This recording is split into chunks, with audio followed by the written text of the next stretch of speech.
Hello, it's Andrea, and it's the month of December.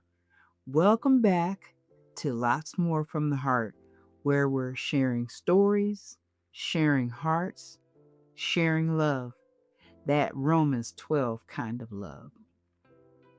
It's the month of December, and one of the biggest months of the year, the month of Christmas, one of my very favorite holidays. Some might even argue the most important. The older I get, the more I realize nothing else in my life would exist without Christmas. No joy, no peace, no hope. Because without the birth of Jesus, there would be no sacrifice, no redemption, and no abundant life that we speak of in John 10:10.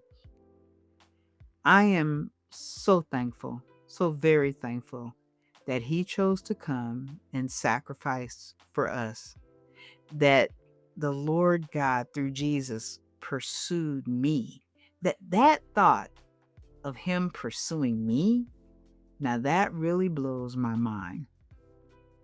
So, as I've said in previous podcasts, why is this old girl doing this? Well, I kind of had a fresh realization. Listening to my last podcast, honestly, hearing myself, I was not happy. Uh, I was not pleased at all. In fact, I really didn't want to publish it. But thanks to a wise man, and you know who I'm speaking of, I did. And listening back, it helped me to understand something deeper. We're going to really go a little deeper this month and really get into my now story. But I'm doing this because I'm stepping into a calling. Part of the clarity of this calling goes back to a conversation I had with one of my nieces. Let's say she inspired me to stop living in my woulda, coulda, shoulda life and to do what God placed in my heart. I knew it placed it there. I want to say it's probably been about 3 years ago that the Holy Spirit began preparing me to join in the work that God was really already doing.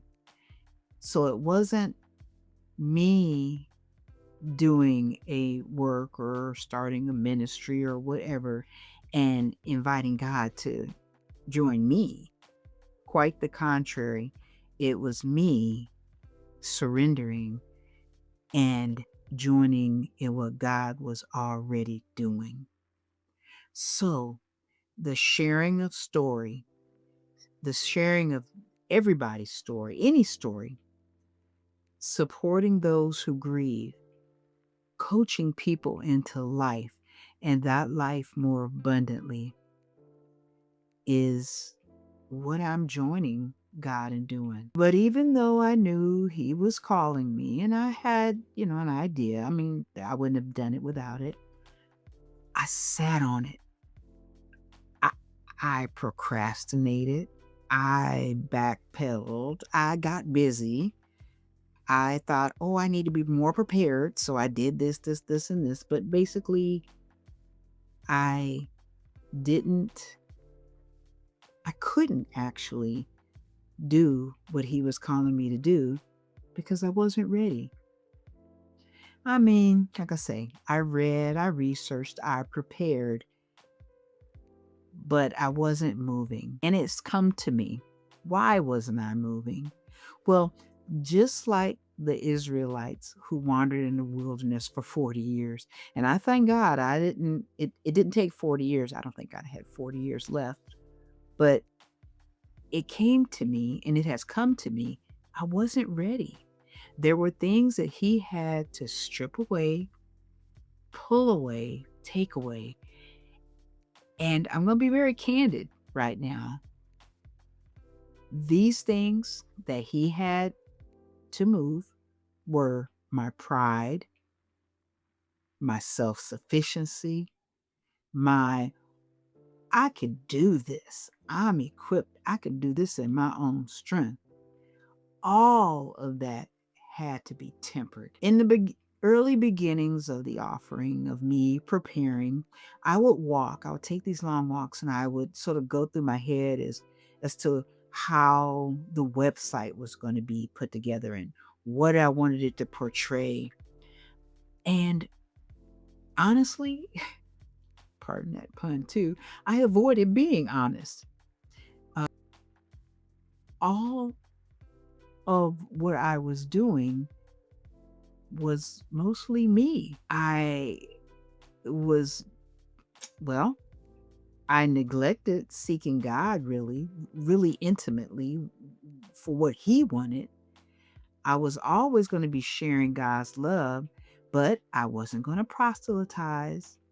And I'm thinking, as long as I don't hide Him, that's okay. Now, I could do so much not trying to offend that I offended my father because I hid him. I didn't promote him first. I really just wanted to make everybody happy. When in fact, who I needed to make happy was my audience of one, and that was my father. So, what he did in these last 3 years is he's been preparing me. And he also positioned me. The greatest and most important preparation piece was started, I would say, in 2023. And he started that piece through brokenness. There's a song by a wonderful artist named Tasha Cobbs. It's called Gracefully Broken. The lyrics say, God will break you to position you. He will break you to promote you and break you to put you in your right place. But when He breaks you, He doesn't destroy you. He does it with grace. And truly, that's what happened to me. God gracefully broke me. He broke off my pride, my haughtiness. He broke my self-reliance.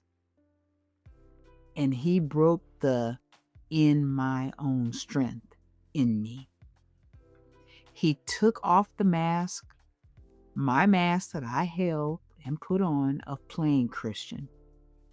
Now, again, I said I was going to be very open in this podcast and somewhat vulnerable. Some of you who know me might say, oh, Andrea's not like that. She's not like that. But hear me.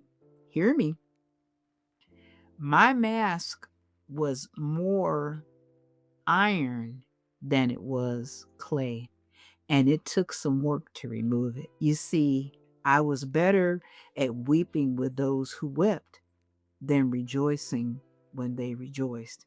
And I'm ashamed to say that. There was a lot of, oh, this one has that, and that one has this, and oh, look at all their kids are in the ministry, and oh, they just seem to have so much. And Lord, I don't have, and I couldn't rejoice with them, not like I should have.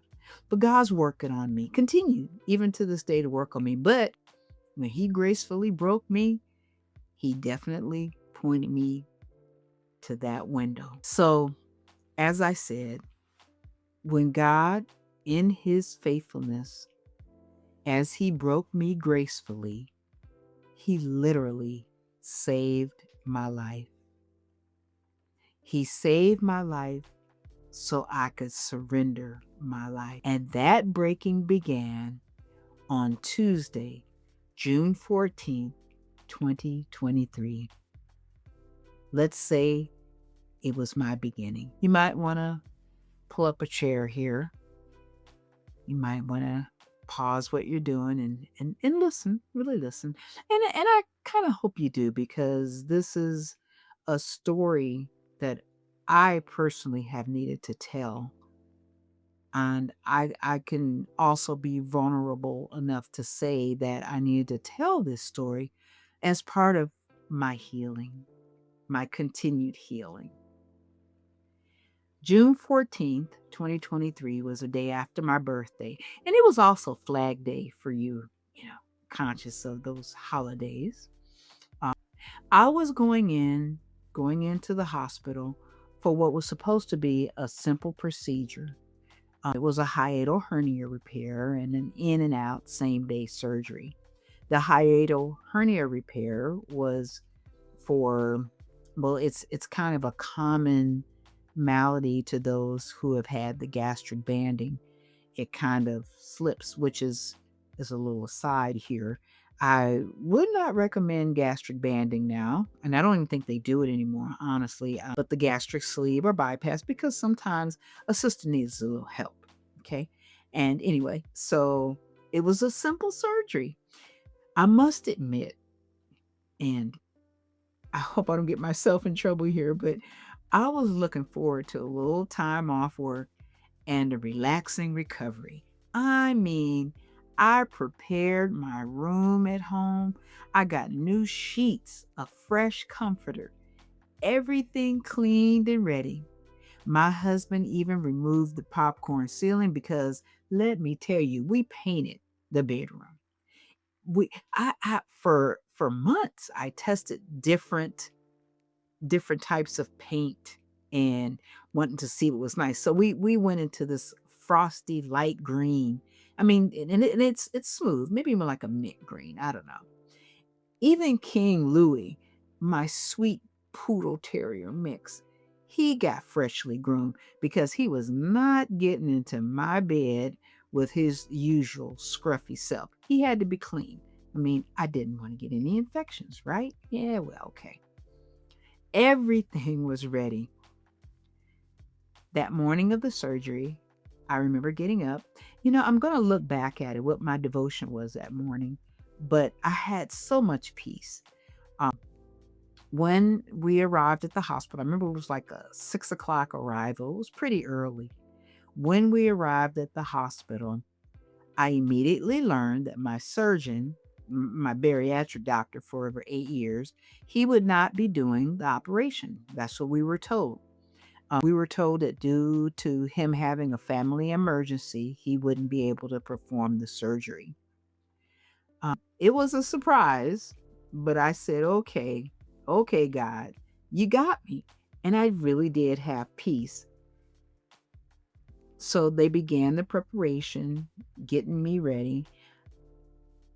But it was weird because suddenly he shows up. He insisted on doing my surgery himself. I will never forget the look on that nurse's face. It was almost as though she were out loud saying what she was thinking. And that, no, actually, she did say it. She said it out loud.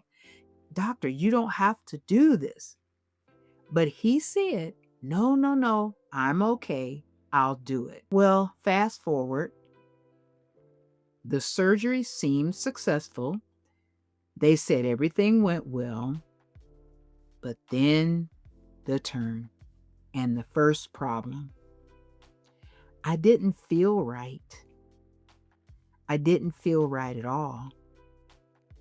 I was in recovery. Everything was taken out of me. The whatever they had me monitored to, blood pressure, all that, of course, looked good. But they insisted on discharging me. I told the nurses anyway, I wasn't ready. I didn't tell my doctor that, but I told my nurse I wasn't ready. And I asked to stay. But they sent me home anyway. And once I got home, that's where everything went downhill.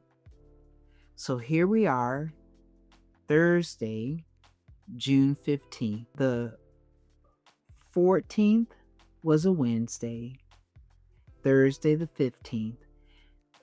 I just I just wasn't feeling right. And the blessing that she is and always has been, my friend Mona, we've been friends, gosh, for over almost 40 years. But God used her that day as he has and often does, but with her God-given gift of hospitality and help, she had come over to help me.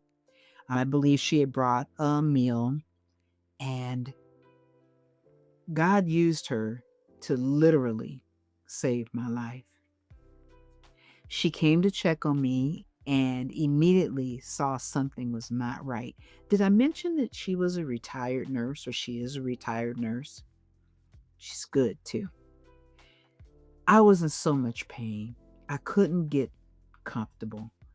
And I let her know that. And she really kind of scolded me, rightfully so, and calmly so, not in a biting way, to take my medicine like I should, take my pain medicine.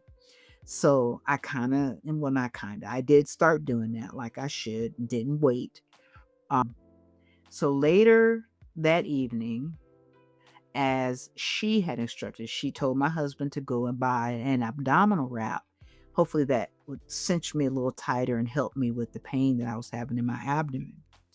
Um, and I'm thankful. I was thankful for that direction. Even though he went and got that, though, and we did that, I was taking the medicine, my pain medicine, I still felt awful, just awful. That night, everything got worse. It was probably one of the worst nights I've ever had. I couldn't lay still. I couldn't calm down. Honestly, the feeling I had was that I was going to die. I woke my husband. I was in tears. I was panicked. I believe I was on my knees in the bed, but he came around to my side of the bed. He literally held my face. He looked at me and said, Andrea, breathe, calm down.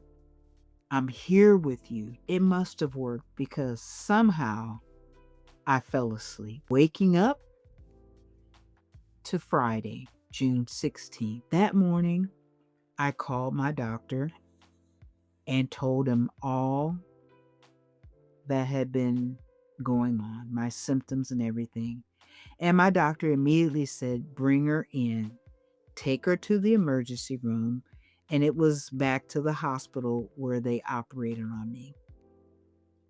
We got me together and we arrived at the hospital to the emergency room around 7 a.m. Some of these things are still even sketchy to me as I talk about it now. I mean, they kind of just, I need to hear myself tell my story, this part of it. We arrived, like I say, at 7 a.m. The pain I was in, well, let's just say pain doesn't do it justice. I was in agony. We were checked in and we sat and we waited and we waited and we waited. The hours just crawled by. I mean, literally, I felt like a minute was an hour. Well, a lot of those minutes later, about 5 p.m., I felt like I had reached my limit. And coming to grips with, I guess I'm going to die. I did not want to die on that ER room floor. And that's what I kind of felt like I was going to need to do, was just lay on the floor. So my husband, who had been by my side and with me through all of this, through every bit of the pain, I told him, I begged him actually, let's go, please, let's go. I don't want to die here. And he said very firmly, but lovingly, no, we are not leaving. You are going to be seen, and you are going to be seen here. And as is the way God works, not even 5 to 10 minutes later, they finally called me back. Quickly, they began running tests, blood work, MRIs, x-rays. And this is where this part of the story I'm going to tell is really a part filled in by what my husband reported to me, because I really didn't have a clear memory of it. Things were very fuzzy. And he will probably be my first interview telling his story about this time. But after a period of time passed, I believe if it was 7, 8, 9, 10, it must have been about 3 or 4 hours, they discovered the problem. And they rushed me to surgery around 11:30 p.m. And that was Friday night. They addressed what they could, and my numbers didn't improve. So off we went to surgery. The next time I opened my eyes, I was flat on my back in a hospital room. I was battling sepsis. I had heard the word before, but I didn't know its power. I didn't know that sepsis was a life-threatening condition. I didn't know, even though I was feeling and saying it many times, I don't want to die here, or I'm going to die.